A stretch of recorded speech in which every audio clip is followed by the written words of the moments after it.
এখন পর্যন্ত প্রত্যেকটি মিডিয়ায় স্বৈরাচারের দোসররা, ফ্যাসিস্টের দোসররা এখনো কিভাবে থাকে। উপদেষ্টার নেতৃত্বে বাংলাদেশ বিজয় হয়েছে, এরপরও এই উপদেষ্টার তত্ত্বাবধানে এই মন্ত্রণালয়ে যদি এখন পর্যন্ত ফ্যাসিস্টরা জেগে বসে থাকে, তাহলে বাংলাদেশ কখন মুক্ত হবে? আমরা তাদের উপর আস্থা রাখতে চাই, তবে এই অঙ্গনকে দ্রুত ফ্যাসিস্ট মুক্ত করার উদ্যোগ গ্রহণ করতে হবে।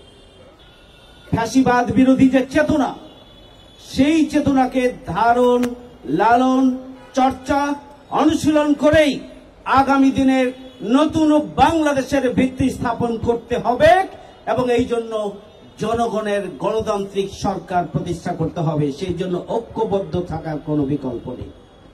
আসসালামু আলাইকুম ওয়া রাহমাতুল্লাহি ওয়া বারাকাতুহু।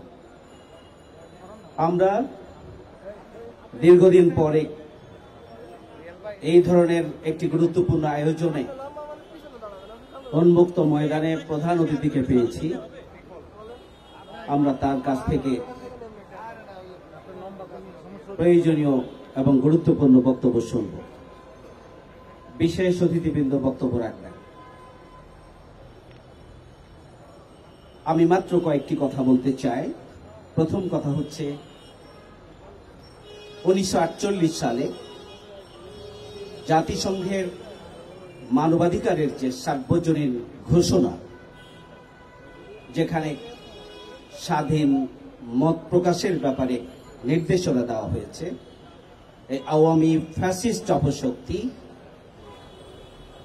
সেই সার্বজনীন মানবাধিকারের ঘোষণায় যে মত প্রকাশের স্বাধীনতা, তাকে নির্দয়ভাবে পদদলিত করেছে এবং নিগৃহীত করেছে।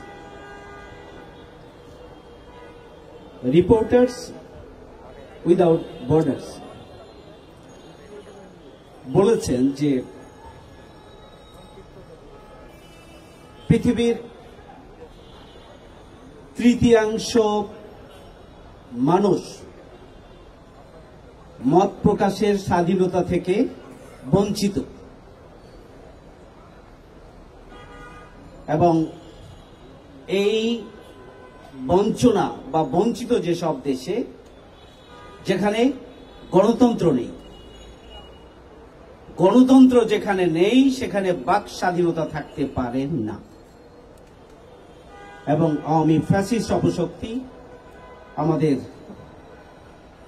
বাক স্বাধীনতাকে কেড়ে নিয়েছিল, কথা বলার অধিকার কেড়ে নিয়েছিল, মত প্রকাশের অধিকার কেড়ে নিয়েছিল, সংবাদ স্বাধীন মুক্ত সাংবাদিকতাকে তারা পদদলিত করেছিল এবং সাংবাদিক অঙ্গনে জুলুম, নির্যাতন, নিষ্পেষণ পরিচালনা করে তাদেরকে তাদের নিয়ন্ত্রণে রেখেই পছন্দ মতো যা ইচ্ছে তাই স্বেচ্ছাচারিতার মাধ্যমে ফ্যাসিস্ট কায়দায় বাংলাদেশে তারা কিয়ামত পর্যন্ত ক্ষমতায় থাকতে চেয়েছিল। সম্মানিত উপস্থিতি, বাংলাদেশের সংবিধানে মত প্রকাশের যে স্বাধীনতার কথা বলা হয়েছে, সেটিকেও এই সরকার বলণ্ঠিত করেছে এবং আপনারা জানেন যে ডিজিটাল সিকিউরিটি আইনের নামে মূলত সাংবাদিকদেরকে নিয়ন্ত্রণে রেখে নিপীড়নমূলক ব্যবস্থার মাধ্যমে তাদের কণ্ঠকে রোধ করতে চাওয়া হয়েছে। এখন পর্যন্ত সেটি প্রত্যাহার হয়নি। আজকের এই সমাবেশ থেকে ডিজিটাল সিকিউরিটি আইন প্রত্যাহার করার জন্য জোর দাবি জানাচ্ছে। সম্মানিত উপস্থিতি, আমাদের রুহুল আমিন গাজী ভাই মরহুম 17 মাস মিথ্যা মামলায় তাকে কারাগারে রাখা হয়েছে। আমার দেশের সম্পাদক মাহমুদুর রহমানকে লাঞ্ছিত করা হয়েছে, আহত করা হয়েছে, ক্ষতবিক্ষত করা হয়েছে এবং তাকে জেলখানায় শুধু রাখা হয়নি, বাইরে যেতে তাকে বাধ্য হতে হয়েছে। নির্জন বাস তিনি গ্রহণ করেছিলেন। তাহলে সাংবাদিক অঙ্গনের স্বাধীনতা কোথায়? আজকে দীর্ঘ সময় এই 17 বছরের মধ্যে উন্মুক্ত ময়দানে আজকে সাংবাদিকরা একটি সাধারণ সভা করার সুযোগ পেয়েছে, তার আগ পর্যন্ত এটি পায়নি। এই পরিস্থিতিতে আমরা স্পষ্ট ভাষায় বলতে চাই, বাংলাদেশের নতুন বাংলাদেশের ফ্যাসিস্টরা এখনো তাদের জ্বর গেড়ে শিকড় গেজে বসে আছে। তাদের মূলোৎপাটন করার জন্য পদক্ষেপ গ্রহণ করতে হবে বর্তমান সরকারকে। বিশেষ করে তথ্য এবং মিডিয়া, এই যে উপদেষ্টা, কালচারাল উপদেষ্টা, তার তত্ত্বাবধানে এখন পর্যন্ত প্রত্যেকটি মিডিয়ায় স্বৈরাচারের দোসররা, ফ্যাসিস্টের দোসররা এখনো কিভাবে থাকে। উপদেষ্টার নেতৃত্বে বাংলাদেশ বিজয় হয়েছে, এরপরও এই উপদেষ্টার তত্ত্বাবধানে এই মন্ত্রণালয়ে যদি এখন পর্যন্ত ফ্যাসিস্টরা জেগে বসে থাকে, তাহলে বাংলাদেশ কখন মুক্ত হবে? আমরা তাদের উপর আস্থা রাখতে চাই, তবে এই অঙ্গনকে দ্রুত ফ্যাসিস্ট মুক্ত করার উদ্যোগ গ্রহণ করতে হবে। এখানে সাংবাদিক নেতৃবৃন্দ আশাবাদ ব্যক্ত করেছেন, আমিও আশাবাদ ব্যক্ত করতে চাই জনগণের পক্ষ থেকে যে জাতীয় গুরুত্বপূর্ণ বিষয়ে ফ্যাসিবাদ বিরোধী যে চেতনা, সেই চেতনাকে ধারণ, লালন, চর্চা, অনুশীলন করেই আগামী দিনের নতুন বাংলাদেশের ভিত্তি স্থাপন করতে হবে এবং এই জন্য জনগণের গণতান্ত্রিক সরকার প্রতিষ্ঠা করতে হবে। সেই জন্য ঐক্যবদ্ধ থাকার কোনো বিকল্প নেই।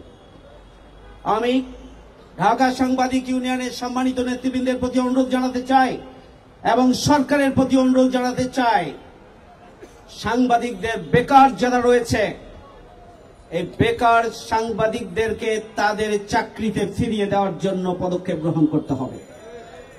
সাংবাদিকদের সুরক্ষার জন্য রাষ্ট্রীয় উদ্যোগ গ্রহণ করতে হবে। সাংবাদিকদের দাবি দেওয়ার জন্য যেন রাস্তায় নামতে না হয়। আজকে যারা এখানে বসে আছেন, 17 বছর যাবৎ যারা নিগৃহীত, নির্যাতিত, নিপীড়িত, আমি মনে করি রাষ্ট্রীয় উদ্যোগে তাদেরকে ডেকে নিয়েই তাদের দাবি দেওয়া পূরণ করা উচিত বলে আমি মনে করি। ঢাকা সাংবাদিক ইউনিয়নের উচিত শুধুমাত্র রাজনীতি নয়, রাজনীতির পাশাপাশি সাংবাদিকদের পেশাদারিত্বের উন্নয়নে পদক্ষেপ গ্রহণ করা উচিত। সাংবাদিকদের একাডেমিক সমৃদ্ধি অর্জনের জন্য প্রশিক্ষণের জন্য ব্যবস্থা গ্রহণ করা উচিত। তাদের সুরক্ষার জন্য রাষ্ট্রীয় দাবির পাশাপাশি ইউনিয়নের পক্ষ থেকেও কি কি পদক্ষেপ গ্রহণ করা যায় সেই ব্যাপারেও সাধারণ সভায় আজকে অন্তত একটি সর্বসম্মত মত নিয়ে আগামী দিনে ব্যাপক পরিসরে ক্ষতিগ্রস্ত, বিপর্যস্ত, বেকার, নিগৃহীত, শহীদ এবং আহত সাংবাদিক পরিবারের জন্য কল্যাণ ট্রাস্ট রয়েছে। এই কল্যাণ ট্রাস্টকে আরো সমৃদ্ধ করার জন্য সকল সাংবাদিক বৃন্দ ঐক্যবদ্ধভাবে পদক্ষেপ গ্রহণ করতে হবে এবং বর্তমান সরকার যেন এমন একটি ফান্ড এখানে দেন, যে ফান্ড আগামী দিনে, যে তহবিল আগামী দিনে সাংবাদিকদের সুরক্ষা এবং বিপদকালীন সময়ে এবং অবসরকালীন সময়ের জন্য তাদেরকে মর্যাদাপূর্ণভাবে বসবাস করার জন্য একটি অবস্থা তৈরি করে দেবে। সেই ধরনের একটি ব্যবস্থা করার জন্য আমি ইউনিয়নকে এবং রাষ্ট্রের কাছে আমি দাবি জানাচ্ছি। সবাইকে ধন্যবাদ। আল্লাহ হাফেজ। আসসালামু আলাইকুম ওয়া রাহমাতুল্লাহ।